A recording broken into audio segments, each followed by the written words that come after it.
Olá, queridos, a paz, boa tarde, como vocês estão? Chegando para mais um dia que o Senhor preparou para nós, mais um dia de alegria, mais um dia de sabedoria, mais um dia de provérbios. Hoje, Provérbios capítulo 16. Vamos chegando, vamos ver quem vai chegar primeiro. Aleluia, Deus é bom, que dia lindo que o Senhor preparou. E vamos começar. Gente, olha, não botei nenhuma aguinha pra mim. Deixa eu pegar aqui um pouquinho de água pra mim. Enquanto vocês estão chegando. Já vai chegando, já vai curtindo. Já que eu tô aqui, né? Então a gente já vai fazendo isso, já vai botando pra curtir, compartilhar. Manda no direct pros coleguinhas. Pega sua água, pega seu papel e caneta na mão. E vamos embora começar. Provérbios, capítulo 16. O coração do ser humano pode fazer planos, mas a resposta certa vem dos lábios do Senhor. Todos os caminhos de uma pessoa são puros aos seus próprios olhos, mas o Senhor sonda o espírito. Quando eu estava lendo esses dois versículos, imediatamente veio à minha mente o Salmo de número 37, no capítulo 5, que diz assim: confia no Senhor e faça o bem, habite na terra e alimente-se da verdade. Agrada-te do Senhor e Ele satisfará os desejos do teu coração. Entrega o teu caminho ao Senhor, confia nele e o mais Ele fará. E o que significa isso? Significa que nós podemos fazer muitos planos, achar que os nossos atalhos são melhores, são mais maravilhosos, são a última bolacha do pacote. Mas a verdade é que tudo que a gente precisa é confiar no Senhor, obedecer a Ele, né, conforme Ele designou, né, no nosso propósito, obedecer a Ele, cumprir aquilo que Ele designou, nos alimentar da verdade, como está aqui. Em suma, é isso. E todas as outras coisas nos serão acrescentadas. A gente pode fazer muitos planos, mas o que a gente precisa fazer é aquilo que é a nossa parte de fato. E fazer isso não como uma criança mimada, do tipo, então, já que não vai ser do meu jeito, eu vou obedecer, mas eu vou obedecer por obrigação. Não. Você vai obedecer se agradando do Senhor. É preciso não só obedecer, mas uma atitude correta ao obedecer, né? Quando nós recebemos do Senhor aquilo que Ele tem para nós, a gente precisa entender que os planos dele são maiores do que o nosso, os caminhos dele são muito melhores, muito maiores do que o nosso. E quando a gente faz isso, ele vai se incumbir de satisfazer o desejo dos nossos corações, do nosso coração. Por quê? Porque o nosso coração vai estar alinhado com o dele, vai estar de acordo com aquilo que está no coração dele. A gente não vai mais desejar os nossos planos, a gente vai desejar aquilo que ele deseja. Quando o nosso coração se alinha ao dele, na mesma frequência que o dele, obviamente a nossa vontade vai ser de acordo com a vontade dele, que é boa, perfeita e agradável. E não significa que Deus está querendo cortar o barato dos meus planos, então não poderia ser do meu jeito, do jeito que eu quero. Não, é porque você sabe quando um plano e um propósito do Senhor é para você, é para mim. Nós temos essa compreensão quando a gente percebe que é maior do que aquilo que a gente tem a possibilidade de realizar sozinho no natural. Quando a gente tem a possibilidade de realizar sozinho no natural, significa que aquele plano é nosso. E ele pode ser um bom plano, não estou falando que tudo na sua vida, então tá bom. Então se tudo que eu posso realizar sozinho, no natural, então não é para eu realizar porque não é plano do Senhor para mim. Não é isso que eu tô falando. Existem as coisas triviais, naturais, que todos nós temos autonomia, governo, Ele nos deu autonomia e governo para decidir, para fazer todas as coisas. Mas existem aquelas coisas que são um propósito específico de Deus para sua vida. E esses propósitos específicos, eles costumam ser se forem de fato de Deus, maiores do que nós, maiores do que os nossos próprios planos, porque é isso que a palavra diz, que Ele é que sabe os planos e os caminhos que tem sobre nós, que os caminhos dele são maiores, que os planos dele são melhores. Então, quando você se dá conta disso, aí você pode ter certeza, esse plano e esse propósito é do Senhor para você, e é nele que você vai realizar. Para quê? Por que Ele faz isso, né? Por que Ele nos dá um plano que é maior do que nós, para que Ele... para que sem a ajuda dele a gente não realize, para que no final a gente possa entender que foi Ele quem nos deu o sonho, foi Ele quem nos deu o plano, foi Ele que nos conectou com as pessoas certas, com os lugares certos, foi Ele que nos fez ter as experiências certas, foi Ele que nos fez alcançar a sabedoria específica para aquilo ali. Foi Ele que nos fez, no final das contas, foi Ele que nos deu a saúde. Eu coloquei aqui algumas opções. Foi Ele que nos deu a provisão para que aquilo ali acontecesse. Para quê? Para que no final a gente possa reconhecer que sem Ele nada poderia ter sido feito. Que foi Ele quem operou em nós tanto o querer quanto o realizar, conforme o poder dele que opera em nós, por nós e através de nós. Então, quando a gente percebe isso e a gente se dá conta, a gente vai glorificar o Senhor e vai falar: definitivamente foi o Senhor quem fez, foi a mão do Senhor quem operou através da minha vida. E isso é maravilhoso, não há resultado melhor do que esse, e não tem plano que você possa fazer que possa superar a vontade de Deus para você. Então, o melhor que você tem a fazer é se agradar do Senhor, confiar nele e entender que os planos dele são maiores, são melhores. Você pode fazer planos? Pode, mas entenda que a resposta certa, o caminho melhor vem dele. Então, confia nisso e agrada-te dele. Faça com que isso seja agradável para você e não simplesmente uma obrigação, tá? Porque o resultado vai ser sobrenatural. Foi isso? Então vamos lá. Versículo 4. O Senhor fez todas as coisas para determinados fins, até o ímpio para o dia da calamidade. O Senhor detesta todo aquele que é orgulhoso. É evidente que não ficará impune. A palavra é clara quando nos ensina que Deus resiste ao soberbo, ao orgulhoso, ao arrogante. Em Salmos capítulo 18, vou abrir aqui rapidinho, Salmos capítulo 18, verso 25 ao verso 27, diz assim: para com quem é fiel, te mostras fiel. Davi falando aqui do próprio Deus, tá? Para quem é fiel, fiel te mostras. Para com o íntegro, também te mostras íntegro. Com o puro, puro te mostras. Para com o perverso, inflexível. Porque tu salvas o povo humilde, mas os olhos soberbos tu o abates. Perceba que olha, ele sempre... o Senhor sempre corresponde com aquilo que a pessoa, vamos botar assim, semeou. Se a pessoa semeou a fidelidade, o Senhor vai demonstrar, vai retribuir com a fidelidade dele. Se a pessoa se mostra íntegro, o Senhor vai retribuir com a integridade dele. Se a pessoa se mostra puro, o Senhor vai retribuir com a pureza dele. Mas aqui quando fala assim, com o perverso, não fala que o Senhor se mostra perverso. Fala assim, com o perverso se mostra inflexível. Por quê? Porque não há perversidade em Deus. Então Deus não tem como retribuir ao soberbo, ao arrogante, de outra forma que não seja resistindo a ele, que não seja sendo inflexível. A palavra resistir significa não ceder, conservar-se firme na mesma posição, recusar-se, não mudar. Então Deus não muda.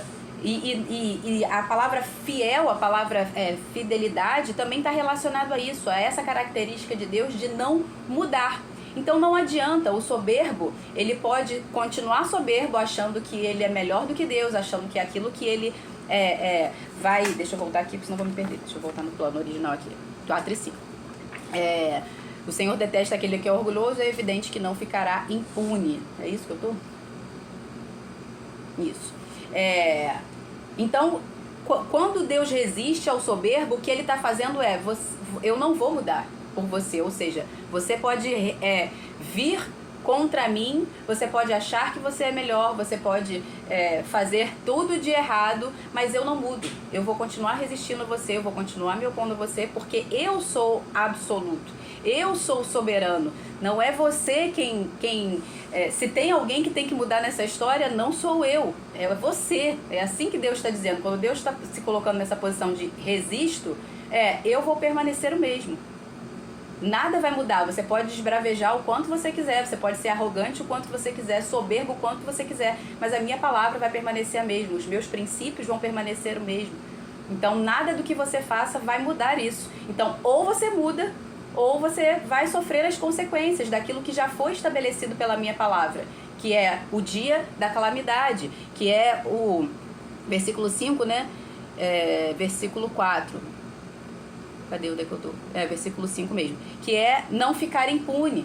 Então, a punição já foi estabelecida desde o princípio. Se você não mudar, o resultado vai ser esse. Eu não vou mudar. Você pode esbravejar, você pode fazer o que você quiser. E é engraçado que em Malaquias 3:6, na parte A, diz assim: porque eu, o Senhor, não mudo. E aí em Hebreus 13:8 também está escrito acerca de Jesus. Jesus Cristo é o mesmo ontem e hoje e será eternamente. E aí a gente precisa entender esse conceito de fidelidade, porque fidelidade significa que Deus é o parâmetro. Quando a palavra fala assim que Deus é fiel, não está dizendo que Deus é fiel a nós. Porque se Deus fosse fiel a nós, ele se corromperia, como a gente viu aqui no Salmo 18. Porque se ele fosse fiel, porque parece que ele está agindo com fidelidade, né? Ao puro, puro te mostras, ou seja, estou sendo fiel ao puro. Ao íntegro, íntegro te mostras, ou seja, estou sendo íntegro ao íntegro. Mas ao perverso, se ele agisse com fidelidade, ou seja, se ele fosse leal ali, fiel ao íntegro, ao perverso, o que ele agiria? Ele agiria, corresponderia com igual perversidade, mas não há perversidade de Deus. Deus não muda. Então ele não vai se tornar perverso por causa do perverso. Ele não vai se tornar orgulhoso por causa do orgulhoso. Ele vai permanecer o mesmo, porque ele é o padrão. Quem tem que mudar somos nós. Ele é que o fiel significa isso, é o parâmetro, é o padrão, é como se ele fosse vamos botar o padrão de todas as réguas. Na Suíça, por exemplo, tem um fiel. O que é esse fiel? Você já deve ter ouvido falar, por exemplo, o fiel da balança. O que é o fiel da balança? É aquilo que vai regular sempre a balança. Sempre que a balança desregulou, você vai lá, pega o fiel, coloca na balança e aí você vai e regula de acordo com aquele fiel. Aquele ali é o padrão. Para você saber que sua balança está certa ou está errada, você vai colocar o fiel. Se o peso der errado, não for o peso que é estabelecido pelo fiel, então significa que a balança está errada. É a balança que precisa mudar e não o fiel, entendeu? A régua, na Suíça tem lá o fiel das réguas, né? O fiel do metro, que é o metro que tem lá, e através daquele padrão foi estabelecido todas as réguas, todas as unidades de metro que você possa imaginar, de fita métrica, de qualquer coisa, foi estabelecida por aquele padrão que está guardado lá, entendeu? Então ele é o fiel, ele é o parâmetro, todos os outros precisam se ajustar ao Senhor. Então ele não muda. Então o conceito de fidelidade nada tem a ver com Deus ser fiel a nós. Deus é um fiel para nós. Ele permanece fiel a ele mesmo, ao padrão estabelecido por ele mesmo, e nós contemplamos esse padrão e nos ajustamos a ele. Então ele não é fiel a nós, ele é um fiel para nós. Então quando a próxima vez que você for cantar o louvor, né, quando fala assim, tu és fiel, Senhor, eu sei que tu és fiel, aí fala, fiel, Senhor, meu Deus, fiel a mim. Não, é fiel para mim. Deus, ele é fiel, um fiel para mim, ele é fiel para mim e não fiel a mim, porque se ele fosse fiel a mim, como a gente viu aqui, ele se corromperia, porque ele teria que se ajustar a mim e não o contrário. Sou eu quem tem que me ajustar a ele, porque ele é o padrão, ele é o parâmetro, tá? Só para vocês entenderem, da próxima vez que vocês falarem, né? Ainda tem até, às vezes, os jargões de crente, né? O que é o jargão de crente? Deus é fiel. Sim, Deus é fiel, mas ele não é fiel a você. Ele é fiel a ele mesmo. Ele é o padrão. Então não confunda isso, para você achar que, só porque Deus fez a sua vontade, então Deus é fiel. Não, ele só fez a sua vontade porque certamente a sua vontade estava em linha com a dele. Certamente a sua vontade estava de acordo com a dele, senão isso não teria sido cumprido. Ou, se tivesse sido cumprido, seria uma permissão para que com aquilo ali você pudesse aprender alguma coisa, seja com o sofrimento, com alguma coisa. Porque Deus não vai intervir nas nossas decisões, Ele nos dá autonomia, né? O que a gente chama de livre-arbítrio, apesar de não estar escrito esse termo na Bíblia, entende-se por quê? Porque Deus nos deu governo sobre a terra, então Ele nos dá a liberdade para decidir, mas também, ao mesmo tempo que a gente tem a liberdade para decidir o que plantar, nós não podemos decidir o que colher depois que tiver plantado. Depois que tiver plantado, a colheita é certa. Não vai dar para mudar no meio do processo depois que já tiver plantado. Depois que tiver plantado, você vai colher. O máximo que pode acontecer é você da próxima vez decidir plantar uma coisa diferente, tá? Aquilo que o homem plantar vai colher. Então, por quê? Porque Deus não muda. Ele vai permanecer fiel, tá bom? Versículo 6. Pela misericórdia e pela verdade se expia a culpa, e pelo temor do Senhor se evita o mal. Deus quer que a gente tema a Ele para evitar o mal, né? Como Ele está dizendo aqui, pela misericórdia e pela verdade se expia a culpa. Beleza, é bom ter a misericórdia do Senhor, a misericórdia e a verdade que é Cristo, e a misericórdia de Cristo, Ele é a própria misericórdia, para expiar a nossa culpa. Na verdade, a expiação já foi feita, né? Então, é maravilhoso que a gente possa recorrer a essa graça e essa misericórdia que Jesus já disponibilizou para nós. Mas muito melhor do que a gente ter que recorrer a essa graça depois de errar, é que a gente tema ao Senhor e faça aquilo que Ele manda, obedeça os seus mandamentos, para que a gente não precise errar, para que a gente não precise pecar. Por isso Ele está dizendo aqui, pela misericórdia e pela verdade se expia a culpa, e pelo temor do Senhor se evita o mal. Então, muito melhor é evitar o mal do que depois ter que recorrer à misericórdia e à expiação de Cristo, né? Por isso a palavra fala, é melhor obedecer do que sacrificar. Mas, quando pecarmos, se pecarmos, porque é fato que nós pecaremos, a gente precisa entender que nós não precisamos nos render à culpa e à condenação que o diabo vai ficar o tempo todo tentando ali nos infligir. O que a gente precisa é, sim, recorrer à misericórdia de Cristo, né? Porque Ele já nos perdoou. Ele já fez a expiação pela nossa culpa na cruz do Calvário. Não só pelos pecados que nós já cometemos, ou pelos que estamos cometendo hoje, mas também pelos que ainda nós nem sabemos que vamos cometer. Ele já fez a expiação. Ele foi o sacrifício perfeito. Então, a expiação já está feita. Se nós errarmos, por isso que na palavra também fala, se vocês pecarem, saibam que vocês têm advogado junto ao Pai. Jesus Cristo é o nosso advogado. Ele já fez a expiação. E o que é essa expiação? A expiação nada mais é do que cumprir a pena. Ele cumpriu a pena em nosso lugar. A palavra expiação também significa reconciliar, pacificar. Ele nos reconciliou com Deus. Ele nos pacificou com Deus. Então, se errarmos, se pecarmos, como eu já falei, o pecado faz separação entre nós e Deus. Se pecarmos e vier o pecado para tentar nos separar, a gente não precisa se manter separado. A gente recorre à misericórdia do Senhor, se arrepende e se volta para Deus. A reconciliação já está feita. Entende? Então não caia na culpa e na condenação do diabo de achar que, eu pequei, então não tem mais jeito para mim. Não é assim que funciona. Até porque todos nós pecamos, nós não somos mais pecadores, como se estivéssemos escravos do diabo novamente. Se você creu em Cristo, recebeu a Jesus como Senhor e Salvador da sua vida, a sua condição não é mais de pecador, a sua condição é de santo. Santo por quê? Porque você não peca? Não, é santo porque você foi separado do pecado. Antes você estava separado de Deus pelo pecado. Agora você foi separado para Deus do pecado. Entende? Você foi separado do pecado para Deus. Então, a palavra santo significa isso, separado. Nós fomos separados do pecado e reconciliados com Deus. Tá? Então, a nossa condição, depois que a gente recebe a Cristo como Senhor e Salvador, recebe o Espírito Santo, não é mais de pecador, apesar de pecarmos.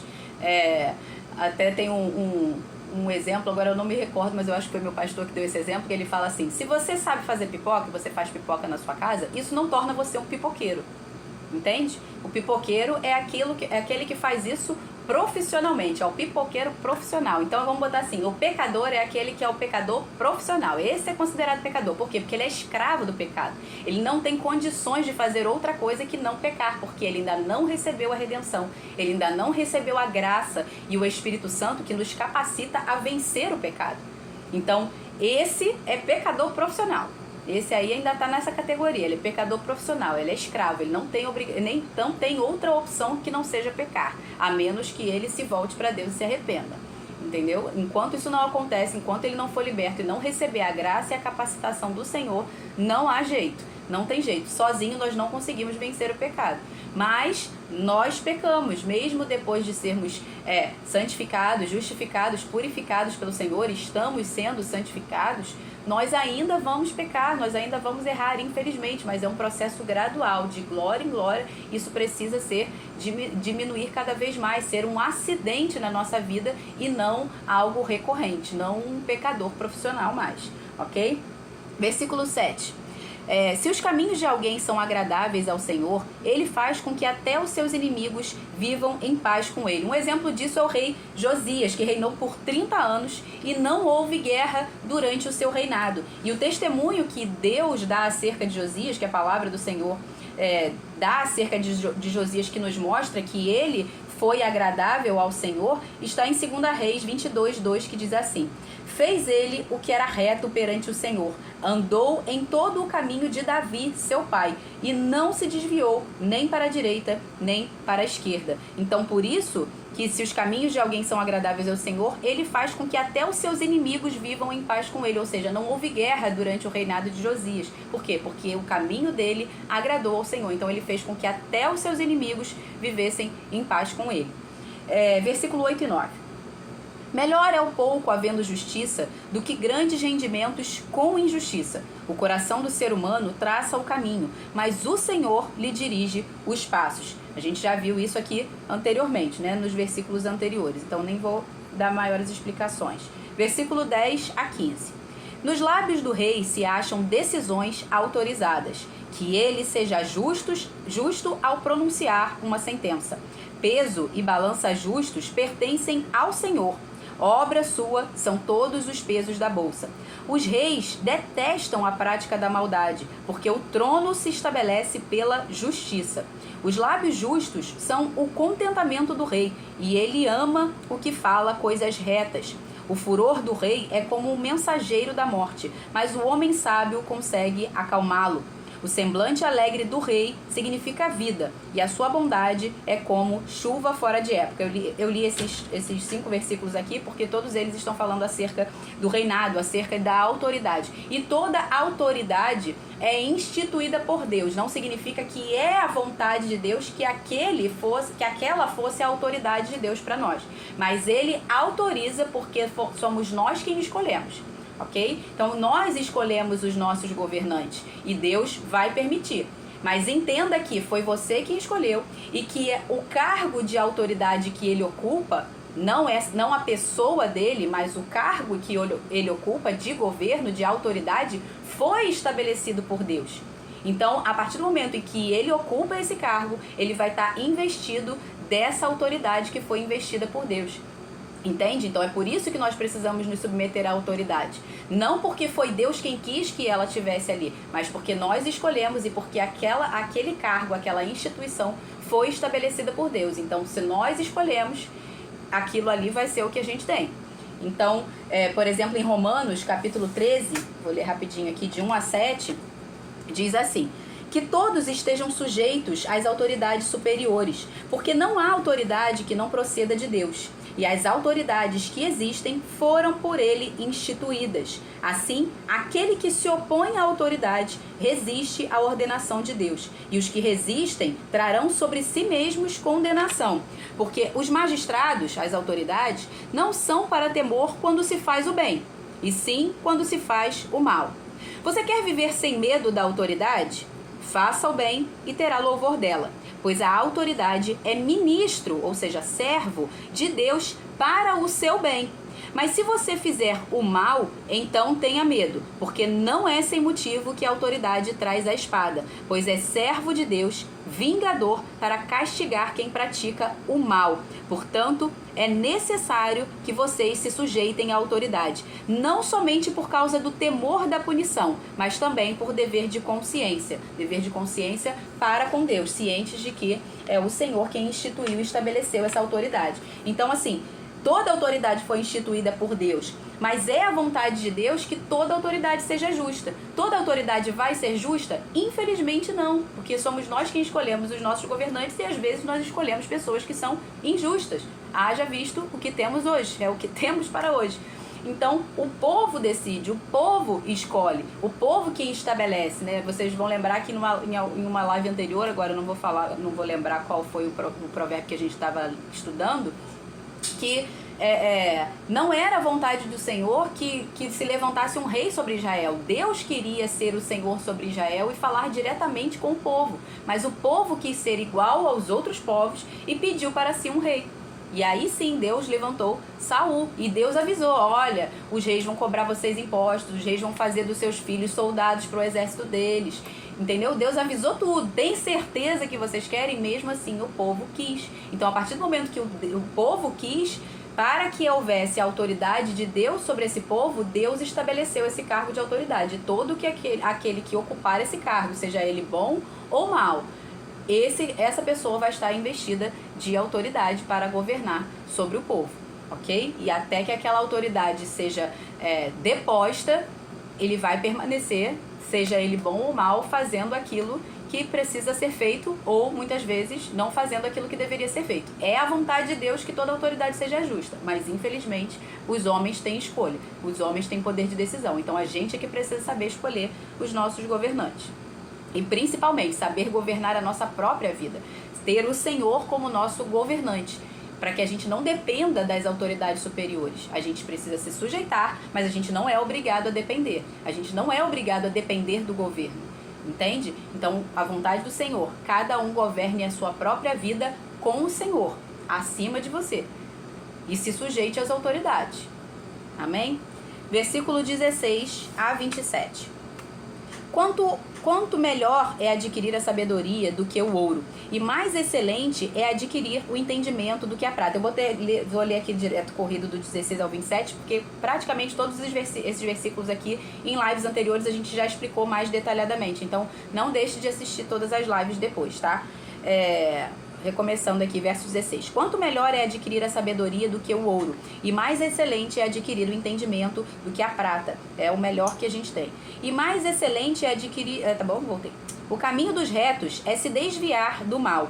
Quem guarda o seu caminho preserva a sua vida. Antes da ruína vem a soberba, e o espírito orgulhoso precede a queda, como a gente já viu aqui também logo no início.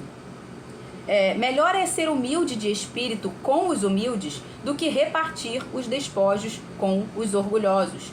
Quem atenta para o ensino acha o bem. O que confia no Senhor, esse é feliz. O sábio de coração é chamado prudente, e a doçura no falar aumenta o saber. O bom senso, para aqueles que o possuem, é fonte de vida, mas a tolice é a punição dos insensatos. O tolo, ele recebe a punição, ele mesmo é a própria punição dele, né? A tolice dele é a que pune ele. Não precisa nem Deus fazer nada, porque aquilo que ele está semeando já vai ser a própria colheita dele. Olha que desgraça. Desgraça. É uma desgraça a situação da pessoa nesse nível. O coração do sábio é mestre de sua boca e aumenta a persuasão dos seus lábios. Palavras agradáveis são como favo de mel, doces para a alma e remédio para o corpo. Mais uma vez, né? A sua boca fechada está deixando de ser remédio para outras pessoas, está deixando de adoçar a vida de outras pessoas. Há caminho que parece direito ao ser humano, mas o fim dele é caminho de morte, como a gente viu lá em cima. A fome do trabalhador o faz trabalhar, porque a sua boca o incita a isso. Mas se a gente for ver o preguiçoso, né, nem a fome dele incita ele a trabalhar. Ó, que tristeza. O desprezível cava o mal, e nos seus lábios há como que fogo ardente. Verso 28. O perverso semeia discórdias e o difamador separa os melhores amigos. Por isso a palavra fala que o Senhor abomina aquele que semeia a contenda entre os irmãos, porque é uma pessoa falsa, é uma pessoa perversa que vai separar os melhores amigos. Versículo 29. O violento alicia o seu companheiro e o guia por um caminho que não é bom. Quem pisca os olhos imagina o mal. Quem morde os lábios o executa. Aqui tá falando o quê? De falsidade, né? Eu vou ler até o 31.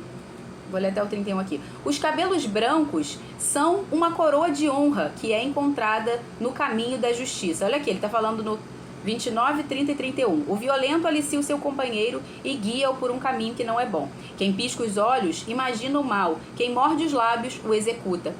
Os cabelos brancos são uma coroa de honra que é encontrada no caminho da justiça. Deixa eu te falar uma coisa, eu acho que eu já até falei isso aqui.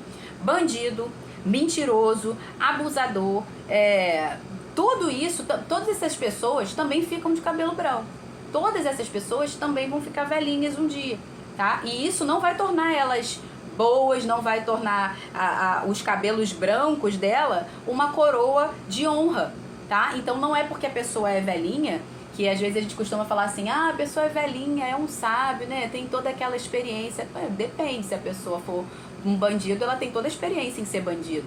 Não é porque ela ficou velhinha que a experiência dela se converteu em sabedoria, ok? Aquele que é perverso, não é porque ele ficou velhinho que a perversidade dele se converteu em sabedoria, se converteu em honra. Então não é toda pessoa que tem o cabelinho branco, né? Que o cabelinho branco dela é uma coroa de honra. Ok? Porque o que ele está dizendo aqui, que a coroa de honra, os cabelos brancos são uma coroa de honra que é encontrada onde? No caminho da justiça e não no caminho da perversidade. Aqueles que estão no caminho da perversidade, os cabelos brancos deles vão ser uma coroa de desonra. Não é a coroa, né? Porque não existe nem a coroa de desonra. Porque se já é desonra, já não é coroa.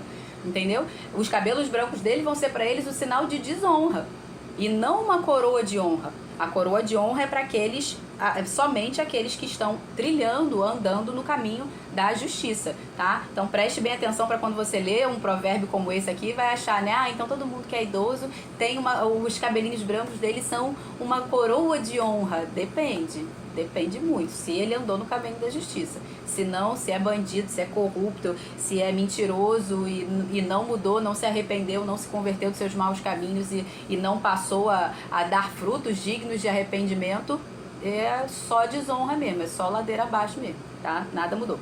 Versículo 32. É melhor ter paciência do que ser herói de guerra. O que domina o seu espírito é melhor do que o que conquista uma cidade. E quem é o que tem paciência e o que domina o seu espírito? É aquele que busca constantemente ser cheio do Espírito Santo. Por isso nós precisamos buscar constantemente sermos cheios do Espírito Santo. É aquele também que tem inteligência emocional. Então a gente também precisa aprender e estudar sobre inteligência emocional, que está relacionada à nossa alma. A gente não pode cuidar só do nosso espírito e do nosso corpo e esquecer que nós temos uma alma. Então a gente precisa cuidar do espírito, a gente precisa cuidar da alma e a gente precisa cuidar do corpo igualmente, porque a palavra fala que a gente precisa permanecer íntegro, espírito, alma e corpo, conservar íntegro o nosso espírito, a nossa alma e o nosso corpo. Não diz que é só o espírito, não diz que é só o corpo, não diz que é só a alma, é espírito, alma e corpo. Conservados íntegros. Então o que busca ser cheio do Espírito Santo e ser cheio do fruto do Espírito Santo, paz, alegria, longanimidade, benignidade, como a gente viu ontem lá em Gálatas 5, né? Quem busca isso é o que vai ter paciência, é o que vai ter domínio próprio. Esse é o que vai conseguir cumprir isso. E por que ser cheio do Espírito Santo é melhor do que o que conquista uma cidade, né? Como ele está falando aqui, o que domina o seu espírito é melhor do que o que conquista uma cidade. Porque a palavra diz que maior é aquele que está em nós, e esse em nós aí são aqueles que têm o Espírito, aqueles que creram em Cristo de todo o seu coração, receberam a Cristo como Senhor e Salvador de sua vida. Então esses têm o Espírito, e esses, a palavra fala que maior é o que está em nós do que aquele que está no mundo. Então, melhor do que conquistar uma cidade é ter dentro de nós aquele que é maior do que a cidade. Entende? Então aquele que domina a si mesmo, aquele que tem o Espírito Santo, é maior do que qualquer cidade. Tem dentro de si aquele que é maior do que qualquer cidade. Então não existe uma cidade que possa se comparar à grandeza daquele que está em nós. Então qualquer cidade vai ser muito fácil de se conquistar se a gente souber se dominar. E isso aqui, obviamente, é uma alegoria, porém é verdade também. É tipo assim, é alegoria, mas é fato.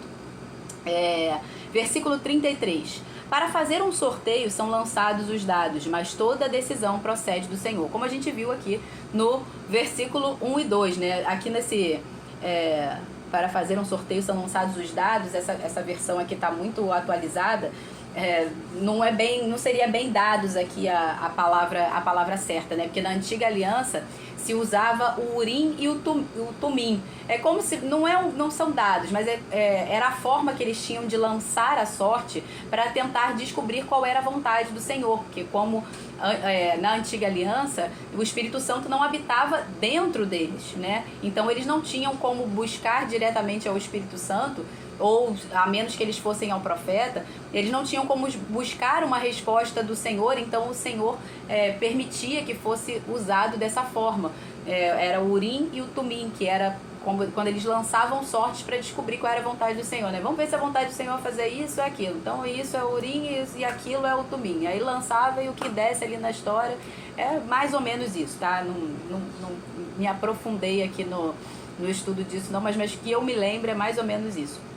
E então a sorte era estabelecida dessa forma, né? Para descobrir qual era a vontade do Senhor, era dessa forma que era feita. Mas hoje nós não vivemos mais nessa aliança, nós vivemos numa nova aliança que é superior. E o véu foi rasgado, o véu que nos separava de Deus foi rasgado. Jesus nos reconciliou com o Pai. Então hoje nós temos acesso direto ao Pai através do Espírito Santo para nos comunicar com Deus, para falar com Deus diretamente. E nós falamos e Ele nos responde. Então quando nós queremos saber qual é a vontade de Deus, a gente pode ir diretamente a Ele, a gente pode falar diretamente com Ele em oração pelo Espírito e o Senhor vai nos responder, entende? Então a resposta certa vai ser sempre estabelecida pelo Senhor. Toda boa decisão vai ser estabelecida pelo Senhor. Então toda vez que você tiver que tomar uma decisão, busque o Senhor e Ele vai te dar a resposta. Amém? Hoje foi mais rápido. Vamos orar? Pai, louvado seja o Teu nome, Senhor. Nós Te agradecemos, ó Pai, mais um dia, por esse dia lindo que o Senhor preparou para nós. Obrigado, Senhor, por escolhermos a boa parte e estarmos aqui, Senhor, estudando a Tua palavra, ouvindo o Senhor, recebendo do Senhor, Pai. Muito obrigada por esse privilégio, Deus. Pai, em nome de Jesus Cristo, que o Senhor venha sobre nós, Pai, nos convencendo, Senhor, nos trazendo para nós convicção, Pai, de que a Tua vontade para nós, os Teus planos, ó Deus, são muito maiores, são muito melhores do que os nossos, que a Tua vontade é boa, perfeita e agradável, Senhor, que nenhum de nós venha insistir nos nossos próprios planos, nos nossos atalhos, porque o Teu caminho é melhor, Senhor. Em nome de Jesus, que nós definitivamente possamos decidir entregar o nosso caminho ao Senhor, confiar no Senhor, sabendo que o mais o Senhor fará, e se o Senhor disse que fará, é porque já está feito. Porque o Senhor não muda, o Senhor é fiel em todas as coisas. E se o Senhor disse que faria, nós já podemos considerá-lo feito. Porque é fato, não é uma probabilidade, não é uma possibilidade, é fato. O Senhor já fez todas as coisas, porque o Senhor está no princípio e no fim. O Senhor não vive na nossa temporalidade. Então aquilo que o Senhor precisava fazer, o Senhor já fez. Basta que nós nos posicionemos e venhamos a fazer a nossa parte. Em nome de Jesus, Senhor, que saiamos daqui hoje convencidos disso, para que possamos obedecer de fato a Sua palavra, operar naquilo que o Senhor deseja para nós, cumprir os planos e os propósitos que o Senhor tem para nós com o Senhor. Porque sem o Senhor não é possível fazer aquilo que o Senhor determinou que nós fizéssemos. Porque sem o Senhor nada podemos fazer e nem queremos, Senhor. Não queremos fazer nada sem o Senhor. Assim como Moisés, Pai, que falou, quando o Senhor falou a ele, olha, eu mandarei um anjo adiante de vocês e que vai acompanhar vocês até a terra prometida, mas eu não irei. E Moisés falou para o Senhor: Senhor, se o Senhor não for conosco, não nos faça sair desse lugar. E hoje nós fazemos essa oração, Senhor. Em nome de Jesus, se o Senhor não for conosco, se os planos não forem do Senhor para nós, não nos faça sair do lugar onde estamos, Senhor. Sem a Tua presença, sem a Tua direção, sem a Tua confirmação nas decisões que temos que tomar, Pai. Desde as mais simples até as mais complexas, Pai. Se o Senhor não for conosco, não nos faça mover. Em nome de Jesus, que a gente possa entender que muitas vezes o Teu silêncio, Senhor, é porque não é para nós nos movermos, é para nós permanecermos no mesmo lugar. É porque a decisão não mudou, a Tua palavra não mudou, então a direção permanece a mesma, Senhor. Mas que se o Senhor falar conosco, que nós não venhamos a ter dúvidas, que nós venhamos a obedecer imediatamente, Pai. Imediatamente. Seja qual for a sua decisão, seja qual for o seu plano, o seu propósito para nós, que a gente possa imediatamente recolher as nossas coisas e prosseguir, Senhor, para o alvo que o Senhor determinou para nós. Que nenhum de nós seja encontrado infiel, que nenhum de nós seja encontrado desobediente, Senhor. Mas que nós nos amoldemos ao Senhor, à Tua fidelidade, ao parâmetro que o Senhor é para nós. O Senhor é o nosso fiel, Senhor. E nós queremos nos ajustar, nos amoldar, sermos aperfeiçoados até a medida da estatura perfeita de Cristo. Ele é o padrão, Senhor. Ele é o fiel. E nós queremos ser fiéis ao Senhor, Pai. Nós sim devemos ser fiéis ao Senhor, porque o Senhor é o fiel. Em nome de Jesus, Pai, nos traz essa convicção. Não permita que o inimigo venha roubar a semente da palavra de ninguém aqui que assistiu. Em nome de Jesus, e que essa palavra, Senhor, alcance o coração daquele que está precisando ouvir, Pai. Em nome de Jesus Cristo, Senhor, que o inimigo não roube essa semente. Pelo contrário, Pai, que venha encontrar terra fértil e frutifique a 30, 60 e a 100 por um. Em nome de Jesus, amém. Amém, gente? Beijo, fiquem com Deus, até amanhã, Provérbios 17, se Deus quiser. Deus abençoe. Tchau.